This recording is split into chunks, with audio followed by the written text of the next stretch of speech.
Let me get that on. All right, we're waiting for the jury to be brought up. Still be a few more moments, but just so the record's clear, offers that were made and were rejected then, Ms. Fox, if you'll address that. Yes, Your Honor. The Commonwealth made an offer to defendant Justin Berry on Rob 2 5 years, and that would also encompass dismissing the charge against Austin Berry. Okay, and And that has been rejected. did you make an offer to Terrence Craig? I have not. It's Okay. out, so I've not. All right. Both of those rejected. Mr. McLeod, correct? They're rejected. Okay. Your Honor, I would object to that offer because it's depriving my client due process. A dismissal of his indictment should not be contingent upon the plea of a co-defendant for which he's not responsible for. And the prosecutor is acting in bad faith by not evaluating my client's case purely upon the merits of the charge and not whether a co-defendant pleads guilty. We would accept a dismissal unconditionally, but not based upon whether a co-defendant pleads guilty. Well, And I think that the goes Commonwealth doesn't have to make an offer, can make an offer, and I cannot find bad faith in that offer. It's unfortunate, I guess, for your client.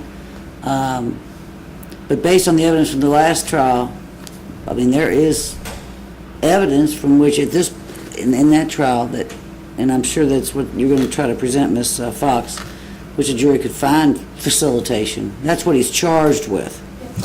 So, in a nutshell, I cannot find bad faith in that one offer contingent upon acceptance by another defendant. So, unfortunate, but that's the ruling. Thank you. How are we looking there? I just got it right. Okay, now we got to get the sheets all taken care of. Thank you.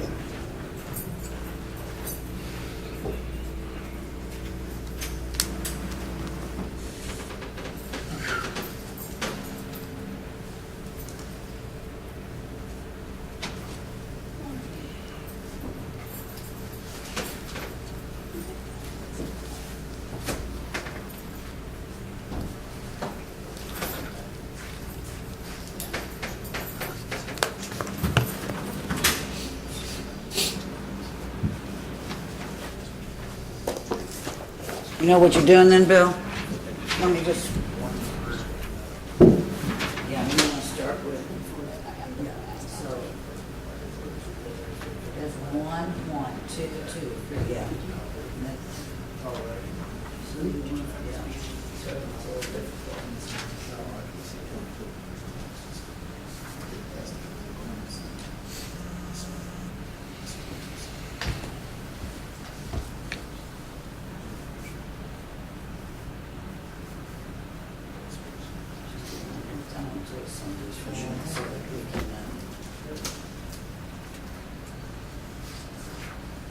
All right, Mr. Stewart, Mr. McLeod, Ms. Fox, we don't have a chart yet, he's making that up now.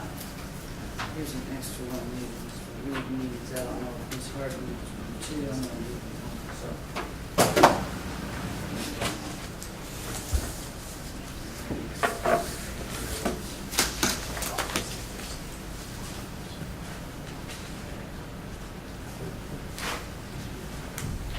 And the chart will follow chronologically to what you have. So the first juror on top, 463661, will be the juror number 1, which you'll see on the chart. And it goes chronologically like that. As soon as you get that finished, we'll be ready to go.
Are you concerned that some of the names are not? Yeah.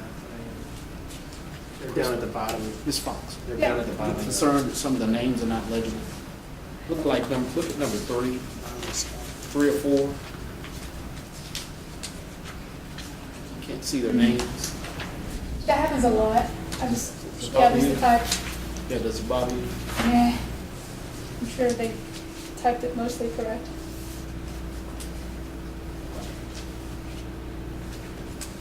I've always had that problem here.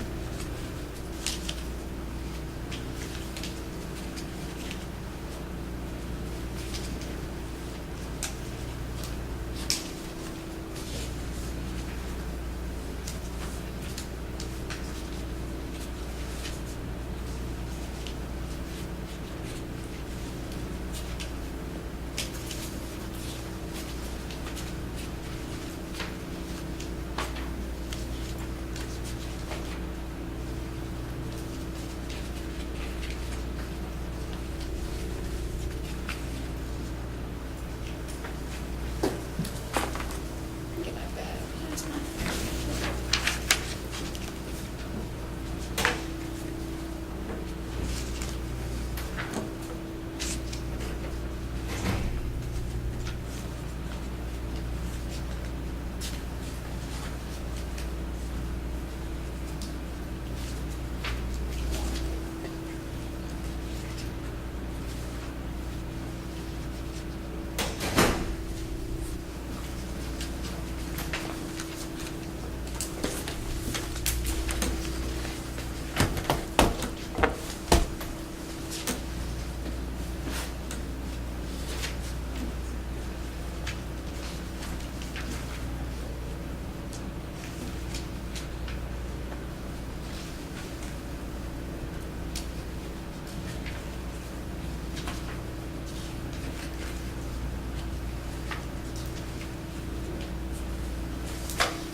Well, we have a police officer.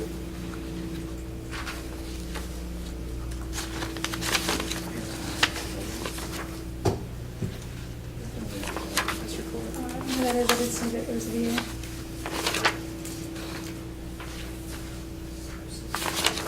Victim's advocate.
Do you know Jennifer Boyer?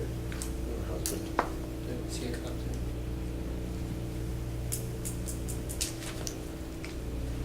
Does he like it? Everyone likes me. I'm not sure if I know her, but I know her husband.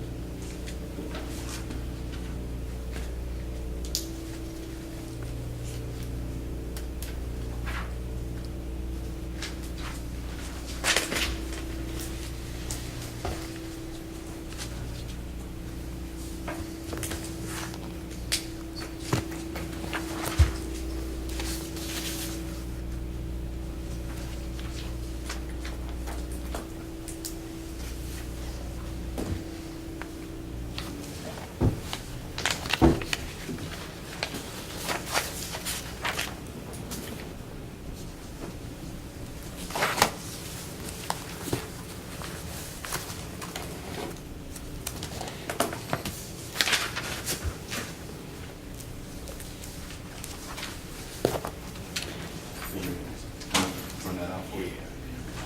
1, 2, 3, 4, 5, 6, maybe 7 or 8, 7 of them. That number? Yeah, you'll need one. You'll need one. Copy. Yeah. Yeah. That way you can call in and he can direct or teamwork. You probably keep that, or we'll just keep it down there. It might go to Robert, actually. Why don't you give it to me? I'll give that one to Robert. And he'll end up with those too. That too, eventually, yeah. All right, then we gotta get them in here and rock and roll. You want me to take it back there to him now, or? No, you can wait until you call them in, yeah, that'll be great.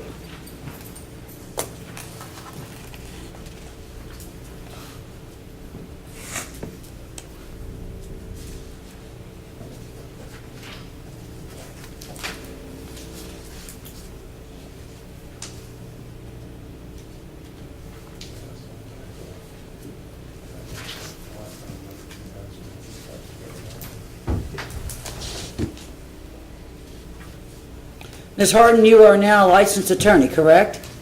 No, No. ma'am. I You- just graduated, Oh, so you I'll take- take the bar in July. Okay, all right, so I can introduce you as a hopeful. Yes. Thank you. Last trial we had, Byron Gary. Right. Was an intern. That's right, and he did pass the bar, and, He's at the PD's office now. oh, is he? Yeah. He was just in here earlier. I saw him. Yeah. So he finally got on to the public defender's office.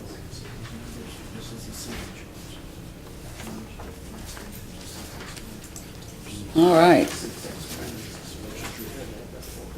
And those numbers or seats are exactly as you see them. It's from your perspective. So number 1 on your list is the first sheet of the juror list. Hope you all understand how I'm doing that. Going. All right, ready to bring jury in then? Thank you.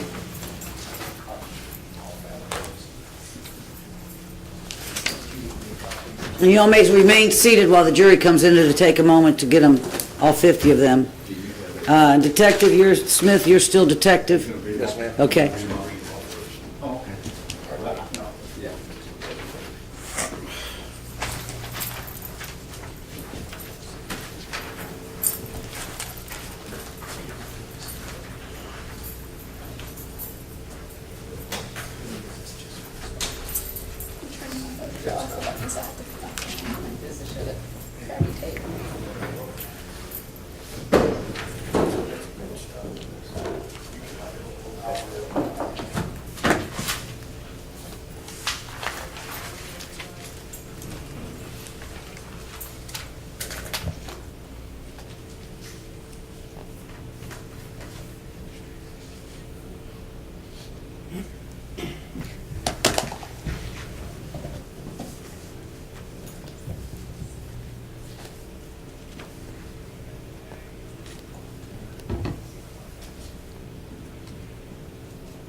Slide down just we got one break in there.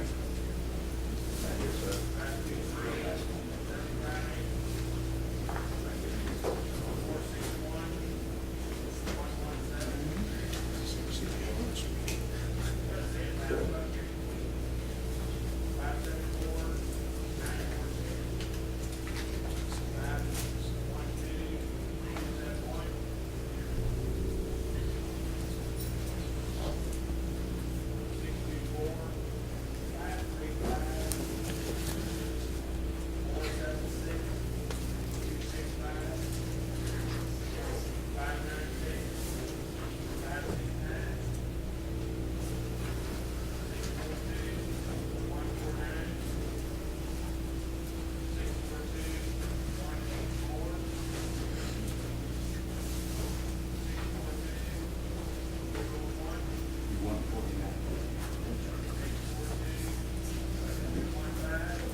then just one minute, French, please.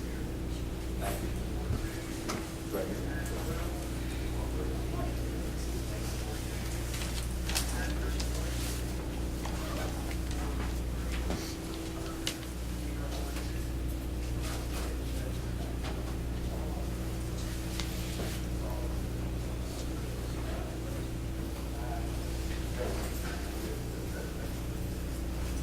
All right. Thank you, Sheriff. Thank you, ladies and gentlemen. Welcome. I know you've been waiting all morning, haven't you? Is this your first week? No. You're seasoned. So you're seasoned jurors then. This is Division 9 of Circuit Court. I'm Judge Judy McDonald Berkman. I welcome you. Thank you for your service. How many of you sat on a jury last week? Any of you actually sit on a jury last week? A couple of you did. Was it in Circuit Court up here or over in District Court? District Court, disability, or? Okay. How many of you have ever served on a jury in the past? See, frequent flyers, there you go. And I'm sure that question will be asked of you later. Of those who have served in the past, how many have served on a criminal case? Several of you there, okay. Well, there are 50 of you. Of those 50, that we will be selecting 13. I give each attorney 30 minutes each to ask you questions. There are going to be 3 sets of questions. I'm going to try to get you out of here to lunch. It won't be at noon, but I'm going to try to get you there. I know you're probably ready for that. I do need to swear all of you in as prospective jurors. If you'd all raise your right hands then. Do each of you solemnly swear or affirm that the statements you are about to make, touching upon your qualifications as prospective jurors, will be the truth, so help you God? I do. All right. Ladies and gentlemen, I'm going to give you a little bit of information. It's the attorney's job to give you more and to ask you some more questions. But this is a criminal case, as you might have guessed from my question to you. I'm going to tell you what the style or the name of the case is, read to you the charges, ask you if you know the people in front of you. Before I do that, I do want you to know that we will finish. I think Thursday is probably a very good time frame. Counsel, do you disagree with me? Thursday? Maybe a little quicker, but Thursday. Has anyone been excused for Thursday or Wednesday? Ma'am, what's your number? 476-265. Yes, you've been excused for? The funeral of my brother. And that is when? Thursday. And I'm sorry to hear that. All right. Anyone else been excused for Wednesday or Thursday? I start every morning either at 9 or 9:30. We'll finish either in the 4:30 to 5:30 range, depending on where we are. If you have an issue, and when I get you on the actual jury, I'll let you know, I can work with you. So, that being said, the name of this case is the Commonwealth of Kentucky versus Justin Michael Berry and Austin Berry. I'm going to read to you the indictment in this case. I'm going to find it. We like to deal in a lot of paper here. I'll give you some more information. What I'm going to read for you is an indictment. It's not evidence against Justin Berry or Austin Berry. Both of the defendants are presumed innocent until and unless the Commonwealth proves to each juror beyond a reasonable doubt that they, in fact, are guilty. They have both entered pleas of not guilty to these charges. And because I covered it up. All right. There are 2 counts to which you will be required to make a determination. Commonwealth versus Justin Berry and Austin Berry. Count 1, that on or about the 27th day of June 2010 in Jefferson County, Kentucky, the above-named defendant, Justin Michael Berry, committed the offense of robbery in the first degree when, in the course of committing a theft, he used or threatened the immediate use of physical force against Marcus McKenzie with the intent to accomplish the theft, and he caused physical injury to Marcus McKenzie, who was not a participant in the crime, or he was armed with a deadly weapon, or he used or threatened the immediate use of a dangerous instrument upon Marcus McKenzie, who was not a participant in the crime. The next count, on or about the 27th day of June 2010 in Jefferson County, Kentucky, the above-named defendant, Austin Berry, committed the offense of criminal facilitation to robbery in the first degree when, in the course of committing a theft, he used or threatened the immediate use of physical force upon Marcus McKenzie with the intent to accomplish the theft, and he caused physical injury to Marcus McKenzie, who was not a participant in the crime, or he was armed with a deadly weapon. Those are the charges. I'm going to introduce the people you see in front of you. Before I do that, do the names I've read to you ring a bell to anyone? Okay. We'll start with the Commonwealth. The Commonwealth is represented by Assistant Commonwealth Attorney Crystal Fox. Does anyone know or recognize Ms. Fox? Thank you, Ms. Fox. Ma'am, are I you believe we have one. putting your hand up? You do? Yes, I met Ms. Fox once. We talked for a couple of minutes in Portland Elementary where I work for Career Day. Okay, so she came and spoke at the school or did some type of Yes. community work there? All right, do you know her from any other arena or avenue or venue or place? No, ma'am. Okay, thank you. All right, Ms. Fox, thank you. Also representing the Commonwealth is Assistant Commonwealth Attorney Jeremy Reed. Does anyone here know or recognize Mr. Reed? And to their left, your right, is Detective Jeremy Smith, Louisville Metro Police Department. Does anyone know or recognize Detective Smith? I think I do have a police officer on the panel. Yes, ma'am? I recognize that. Okay. No one else, however? Yes, ma'am? I just recognize his face from working in the ER stores, but Now, you're at, I was at University of Louisville for the past 6. in the ER room, so you know him from any other place? No, I just know his face. Okay. Yes, ma'am? I recognize him from district court. I work in district court. Okay, I noticed that from the sheets as well. We know very little about you, but we do know a little bit. All right. Now, let me introduce for you first Justin Berry, if he would stand up, the defendant Justin Berry. Does anyone know or recognize Justin Berry? He is represented by attorney Brendan McLeod. Does anyone know or recognize Brendan McLeod? Same place, ma'am? Yes, we've worked on cases together. Okay, you have. Anyone else? Assisting him today is a recent law school graduate, not yet attorney, hopefully soon to be, Courtney Hardin. Does anyone know or recognize Ms. Hardin? All right, thank you. Now, defendant Austin Berry. Mr. Berry, would you stand, please? Does anyone know or recognize Austin Berry? He is represented by attorney John Stewart. Anyone know or recognize Mr. Stewart? All right. Now, you will be asked questions. You've been through this before. You're seasoned, we say. If you don't want to answer in front of everyone, you can come up and we'll put that pretty white noise on. Please answer with your badge number and answer loudly. Some of us speak softer than others. Anyone have any questions before we go into this part of the trial? All right. We always start with the Commonwealth, and we will now. Ms. Fox? Thank you.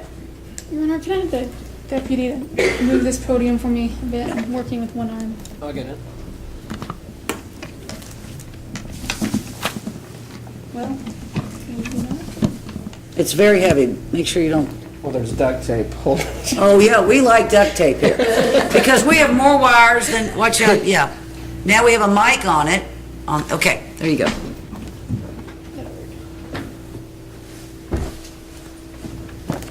All right, good. It's really more of a good afternoon than morning, so hello. As the judge explained, this is voir dire. This is where we ask a whole bunch of questions that probably don't make a whole lot of sense, and see if you're the right people for this trial, for this jury. First of all, can everyone agree that that it's very important to be fair and impartial in this specific case? Give me some nods, right? Thank you. And this is our chance to get to know you and make sure. We want a jury that's not only fair to the defendant, because everyone agreed that's actually fair for both the defendants, that's important, but also for the Commonwealth. Now, as the judge said, my name is Crystal Fox, and I'm an assistant Commonwealth attorney, and I work for Dave Stinkle. He is our elected Commonwealth's attorney. Does anyone know him? You do, ma'am? My husband's worked here for several years. Okay. Do you feel that my affiliation with his office or his affiliation with me would in any way change the way you would view the trial? Yeah. Okay. So you can be fair and impartial knowing that? And that's kind of key words you're probably going to hear a lot of. Can you be fair and impartial? So all these questions, if you raise your hand, I'm probably going to follow up with that.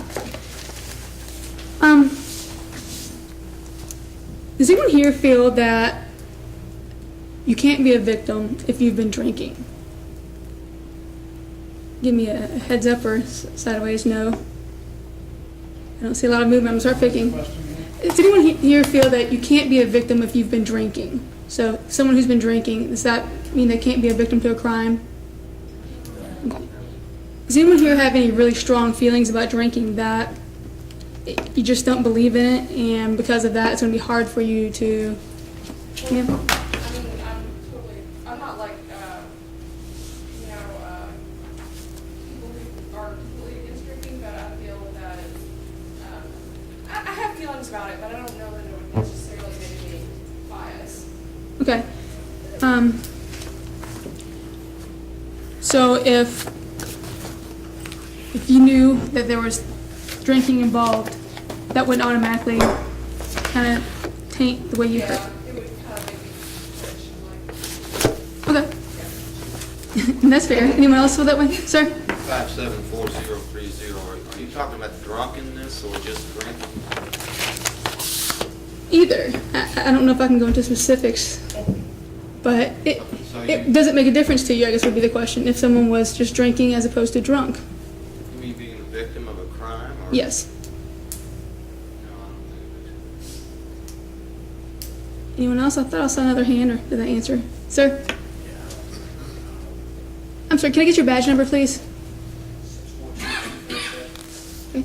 And because you don't drink, do you believe that you would have an issue listening to evidence if there was the case involved drinking? And that would keep you from being fair or impartial?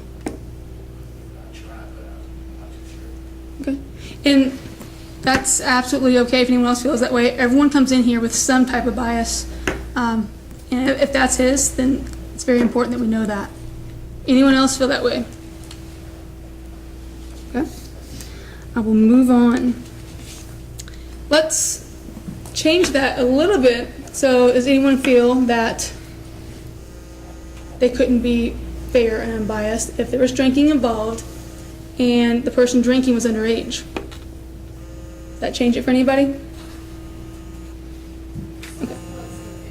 Same thing? Okay. Question. Sure. Again, are you talking about the victim? The victim, yes. Did I see a hand? No? Okay. Anyone else want to say anything on that one? Get ready to move on. All right. So we've all agreed, except for the people that spoke up, that you can be fair and unbiased and still listen to evidence if you hear that the victim has been drinking, if the victim was underage. Is that correct?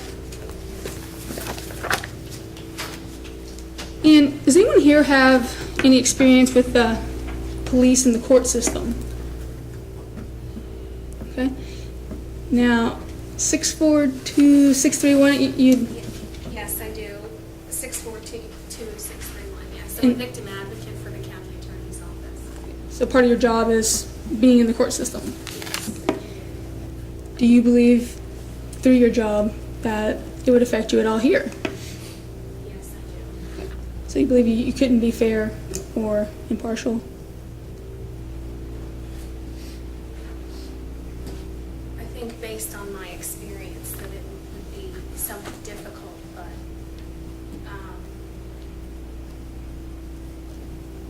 as someone who doesn't know anything about this case, I believe that I could be, fair and impartial. So your job wouldn't prevent you from listening to the evidence and applying the law the judge gave you? You think you could? No, I could do that. I could follow the judge's orders. Okay. And let me get this side taken care of. For anyone else on this side? I'll go back. Ma'am?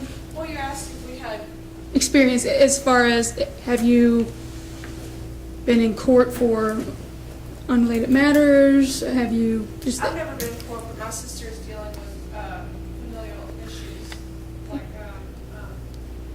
restraining orders and whatnot, of that nature, so. Okay. And would anything like that affect you in here? I don't think so, I think it's completely unrelated. Okay. And I'm asking this because some people, they might have had an experience at the court. It's kind of left a bad taste in their mouth, and that's kind of what we need to know. Right to you, ma'am. Back row? 642-912, and I was in court once, drinking lean. Did that change anything for you here? Sir? 643-030. I was a police officer many years ago. Okay. And do you think that would affect the way you would be a juror in this case? Could you be fair and impartial listening to the evidence? Certainly, yes. And ma'am? 476-265, I have a current restraining order out. Okay. And because of that, would that affect you at all? Anyone in the first row? Make sure I'm not passing anyone. The second row? Third row, yes, sir. 642-184, I've been in court for traffic matter.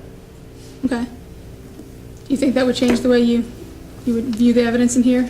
No. You'd be fair and impartial even though you've been to court on traffic. You say, is it traffic tickets? Anyone else in that row? In the back row. Yes, ma'am. So, due to your job, do you believe you could listen to the evidence fairly? Okay. And your employment wouldn't bias the way you hear the evidence or how you decide it? Yes, sir. That's my daughter said it's a problem.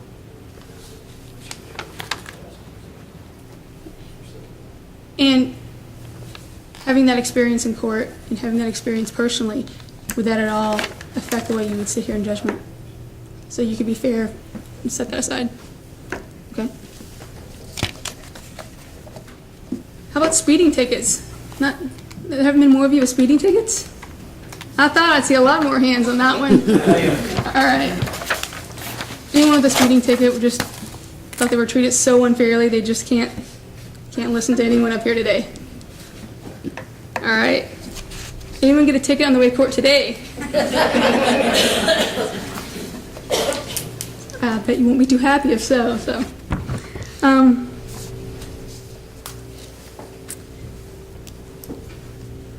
How about crime victims? Who in here has been a victim of a crime? All right, sir. Robbed a few $100s one time. Was that recently or years ago? This was years and years ago. And do you believe that experience would do anything to how you hear evidence in here, or could you still listen to the evidence and weigh it? Best. Do you believe that while you hear evidence in this case, you can set aside what happened to you? Not that it can't be considered, I guess, but do you believe you can keep it from biasing the way you... Right, you... Okay. Anyone else in the front row? Victim of a crime? I've had my car burglarized twice, once here, once in California. And would that affect you at all? I mean, I'd still follow the judge's instructions and take the evidence. I mean, it's Okay, very simple. fair enough. Second row? Yes, ma'am. Terroristic threatening assault and kidnapping. Okay. And I guess it's like the question I had before. How would that affect you? I can just be unbiased. Okay, thank you. My questions aren't very exciting, I'm sorry. This is not fun stuff. Third row.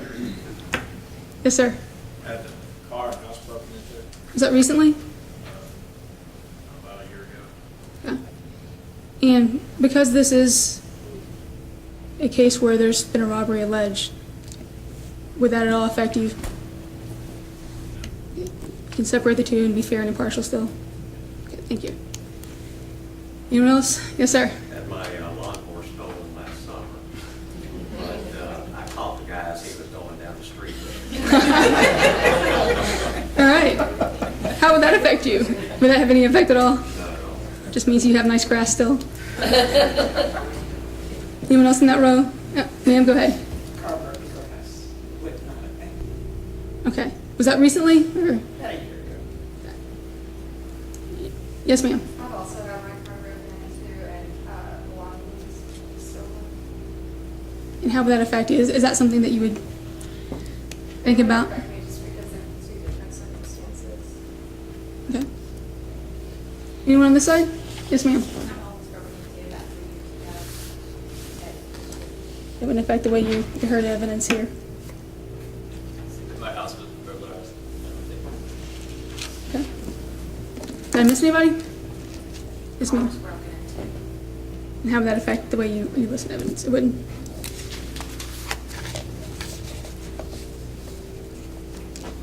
And of those people who have been victims of crimes, does anyone feel they weren't treated fairly or that the system didn't work for them?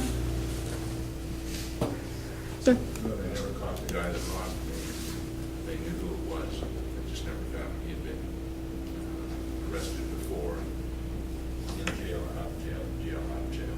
This time they hadn't caught him. They never did. And does that kind of go back to what we talked about earlier, how, I guess it would depend on what I hear. okay. When you heard the police officer's testimony, some of my witnesses will be police officers. Well, hearing the police officer testimony, will that at all, would you hold them to a different standard? Would you? No. Anyone else? All right.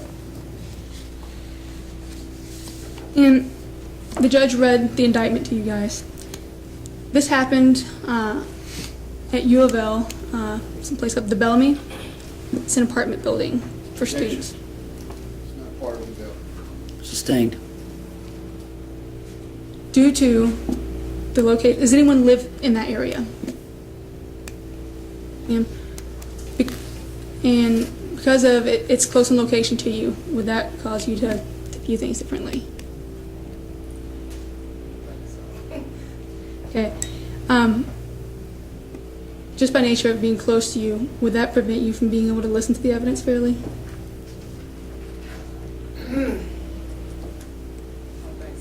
Okay.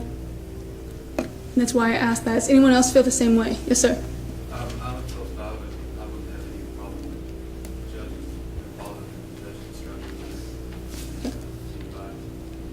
So the fact that you live close to the area doesn't change the way you would feel? Anyone else? Yes, sir. Okay, so you can hear the evidence and still be okay with that? Okay.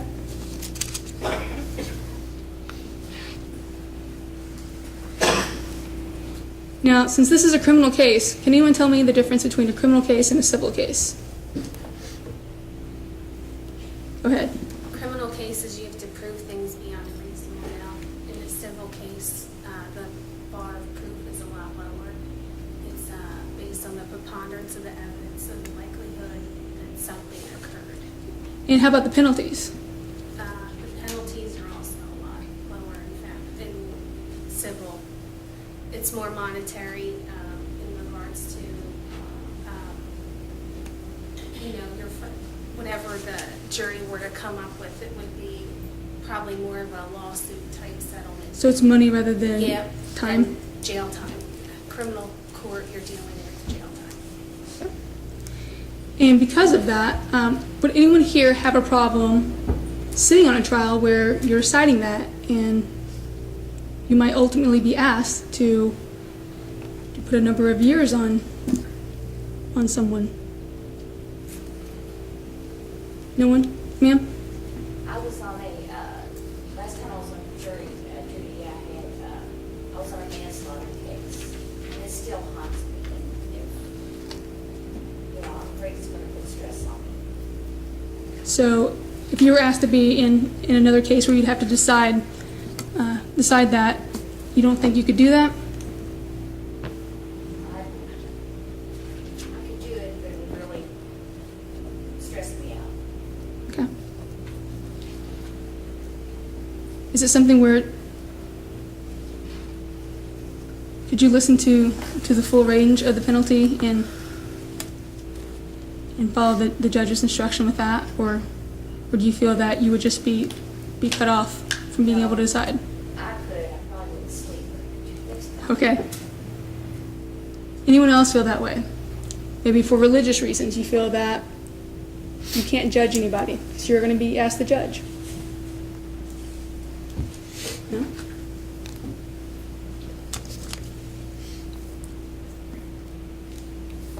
Now, the constitutional principles that you will actually be dealing with is the presumption of innocence. The defendants that they sit here today, they're presumed innocent, and it's the Commonwealth's burden to prove beyond a reasonable doubt.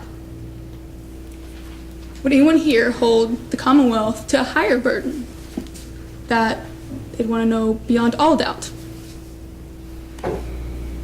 Is that a no? Is everyone okay with beyond a reasonable doubt? Now, unfortunately, we're not going to be able to tell you what that is. It's the law that we can't tell you what that is, so you're just going to have to use your internal dictionaries to figure out what that is. So no one here will hold the prosecution to a higher standard, just making sure on that one. So everyone's quiet. I think you're falling asleep. All right.